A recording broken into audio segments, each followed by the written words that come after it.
திமுக 1957 14%. அதிமுக 1977 ஆண்டு நடந்த தேர்தலில் 30.4%.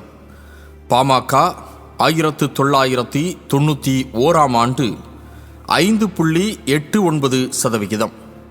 தமிழ் மாநில காங்கிரஸ் 1996 ஆண்டு முதல் தேர்தலை சந்திக்கும் பொழுது 9.30%. மதிமுக 1999 6%.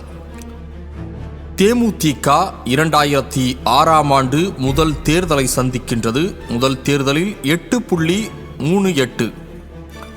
விசிக 2009 ஆண்டு 1.58%.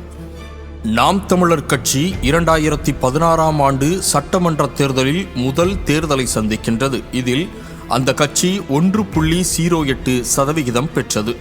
மக்கள் நீதி மய்யம் 2019 முதல் தேர்தலை சந்திக்கின்றது.